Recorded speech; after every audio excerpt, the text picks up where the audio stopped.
Avec Rudy Rulsi dans son émission Panekulti sans Funiti. Moi, Davis Ross, le passionné, fier d'être anti-guyanais. Et si mes textes sont engagés, je ne suis pas un anti-français, et encore moins un raciste. Même si la France est un État colonialiste qui pratique une politique répressionniste envers les fils et filles anti-esclavagistes qui militent ou pas pour une souveraineté nationaliste.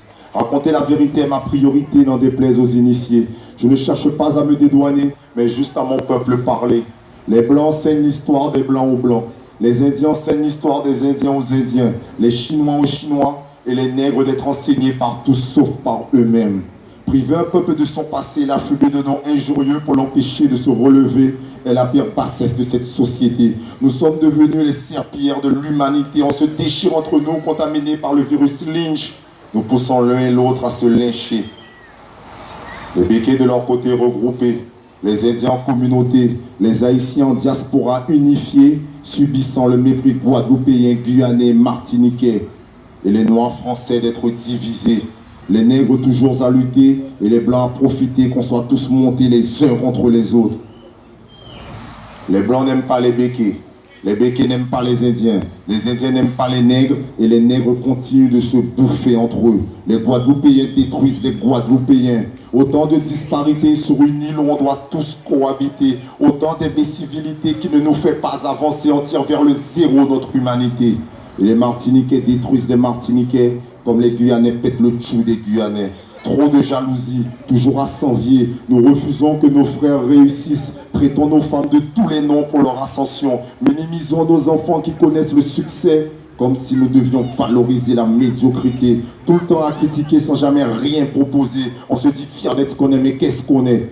On n'a jamais d'argent, mais tout le temps à dépenser. On n'est jamais satisfait. On boit, on mange sans jamais être rassasié. On refuse de s'associer, mais on crée tout le temps des associations. Et pour s'amuser, le noir détruit ce que ses frères ont construit. On avance ensemble, l'un contre l'autre.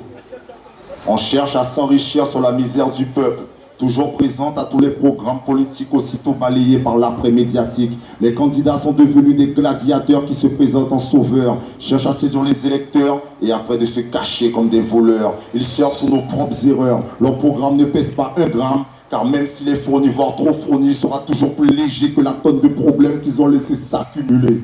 Le dégoût qui me touche est celui de mon incompréhension face à cette grandissante radicalisation des individus de ma société. Les cœurs se sont endurcis, la méchanceté généralisée, l'amour de nous s'est enfui, la compassion est devenue trahison. Les élus municipaux censés nous protéger ont choisi de nous opprimer. Interdiction au tigre de rugir, on tente de le museler sans coup férir. Ma chère ville se fait ville, les artistes hostiles au pouvoir sont mis à la rue comme des clochards. La liberté d'expression est censurée. Les villes se vendent et nous vendent. Les lacous disparaissent au profit de la promiscuité. Notre intimité est tributaire de nos nouveaux voisins. Le soleil s'est fait capturer dans un bureau. Mis au placard à l'écart, il est devenu noir, tout noir. Chez moi, les voleurs sont mutés à la police au détriment du peuple, pour la population complice.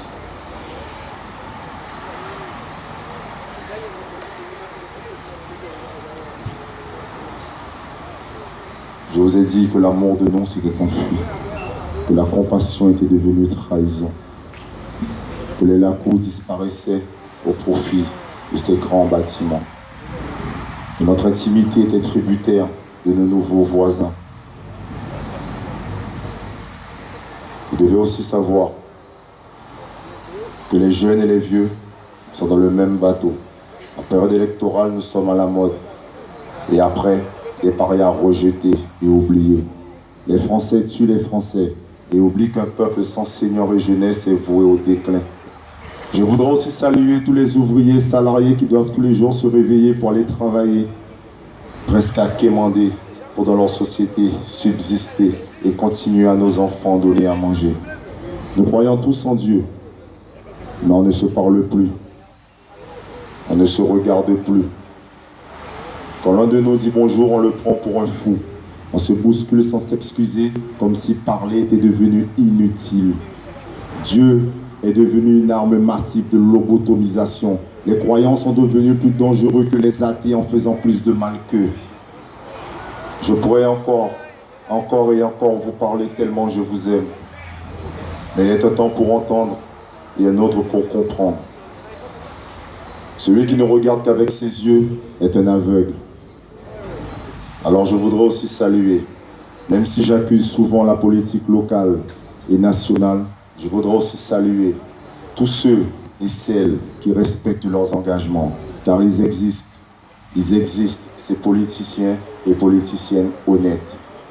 Notre jeunesse est stigmatisée et diabolisée par ceux qui la défendent en public en cachette. Mes frères et sœurs, nous ne sommes plus esclaves, si ce n'est de nous-mêmes.